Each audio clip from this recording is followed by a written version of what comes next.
제가 지난 영상에서 연금 준비 이야기를 했었잖아요. 그랬더니 그래서 연금저축펀드는 어디서 어떻게 시작하면 되나요? 라고 물어본 분은 사실 없었습니다. 그냥 제가 콘텐츠로 먼저 만들어봤어요.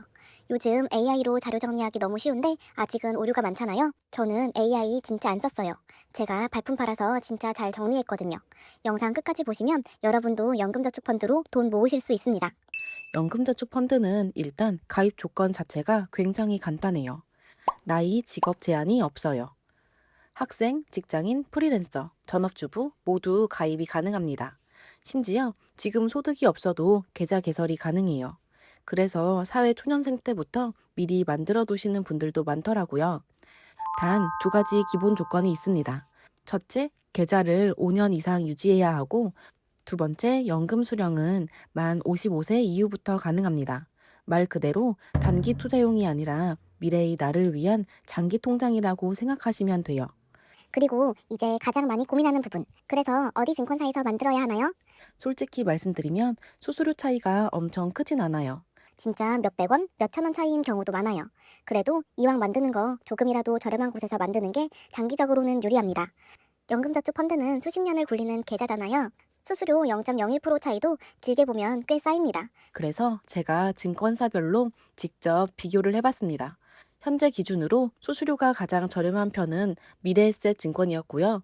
한국투자증권, 삼성증권, 신한투자증권도 굉장히 비슷한 수준이었습니다. 반대로 키움증권은 HTS나 차트 기능 때문에 단타 투자자들은 많이 쓰지만 연금저축 장기투자 기준에서는 수수료가 조금 높은 편이었어요. 물론 이건 촬영 시점 기준이에요. 요즘은 증권사끼리 혜택 경쟁이 치열해서 이벤트가 자주 바뀌어요. 나중에 보고 계신 분들은 수수료나 이벤트가 달라져 있을 수 있으니 영상 설명란에 각 증권사 이벤트 페이지 링크 걸어둘게요. 꼭 미리 확인해보시고 결정하세요. 근데 여기서 중요한 포인트가 하나 있어요. 많은 분들이 어디가 완벽한 증권사지를 고민하다가 몇 달씩 그냥 지나갑니다. 근데 사실 연금은 완벽한 증권사를 찾는 것보다 하루라도 빨리 시작하는 게 훨씬 중요해요. 왜냐하면 연금의 핵심은 결국 시간이거든요. 투자 실력보다 시간이 더 큰 힘을 발휘하는 영역이에요. 계좌를 만들었다면 이제 돈을 넣기 시작하면 됩니다. 연간 최대 600만 원까지 세액공제 혜택을 받을 수 있어요. 매달 50만 원씩 넣으셔도 되고 매달 넣는 게 부담스러우시면 최소 만 원부터 시작해도 되고 여유가 되시는 분들은 한 번에 600만 원을 다 넣으셔도 됩니다. 여기서 중요한 포인트. 세액공제랑 소득공제랑은 다릅니다. 소득공제는 과세 대상 소득 자체를 줄여주는 거고 세액공제는 내야 할 세금에서 직접 깎아주는 거예요. 그래서 체감 혜택이 훨씬 강력합니다. 총 급여 5,500만 원 이하면 16.5% 공제, 총 급여 5,500만 원 초과는 13.2% 공제. 예를 들어 총 급여 5천만 원인 분이 연금저축펀드에 600만 원을 납입하면 16.5%를 적용해서 99만 원을 세금에서 돌려받아요. 그냥 넣는 것만으로도 연말정산 때 거의 100만 원이 돌아오는 거예요. 안 할 이유가 없죠. 또 연금저축펀드의 진짜 강력한 장점은 ETF를 직접 담을 수 있다는 거예요. 그리고 이 계좌 안에서는 사고 팔 때 발생하는 수익에 세금이 붙지 않는다는 거예요. 일반 계좌였다면 배당금이나 수익에 세금이 계속 빠져나가는데 연금저축은 그 돈이 계속 재투자되면서 복리 효과를 키워줍니다. 나중에 연금으로 받을 때 세금을 내는데 그것도 3.3%에서 5.5% 수준입니다. 일반 금융소득세가 15.4%인 걸 감안하면 엄청난 혜택이에요. 단 주의할 점도 있어요. 만 55세 이전에 중도 인출하거나 일시금으로 받으면 기타 소득세 16.5%가 붙습니다.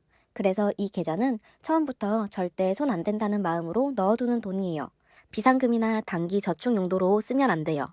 그리고 여기서 많은 분들이 또 고민하시는 게 그래서 뭘 사야 하지? 인데요. 사실 가장 많이 하는 건 국내 상장 해외 ETF입니다. 미국 S&P 500이나 나스닥 100 같은 지수를 추종하는 ETF들이 대표적이에요. 이런 상품들은 결국 미국의 대표 기업들에 장기적으로 투자하는 방법이기 때문에 인기가 많아요. 구글, 엔비디아, 마이크로소프트, 애플 같은 글로벌 기업들이 포함되어 있죠. 물론 투자에는 정답이 없어요.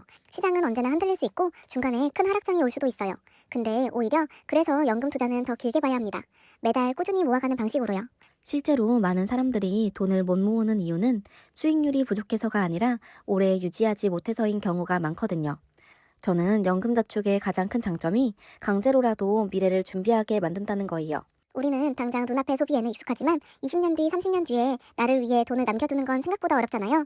그런데 연금저축은 그걸 시스템으로 만들어줍니다. AI가 발전하고 세상이 얼마나 빠르게 바뀔지는 사실 아무도 모릅니다. 하지만 한 가지는 확실해요. 결국 미래에 안정감을 주는 건 내가 모아둔 자산이라는 거예요. 그리고 그 시작은 거창할 필요는 없습니다. 처음엔 월 5만 원이어도 괜찮고 10만 원이어도 괜찮아요. 중요한 건 시작하고 나서의 꾸준함이에요. 증권사를 완벽하게 고르는 게 아니라 오늘 바로 시작하는 겁니다.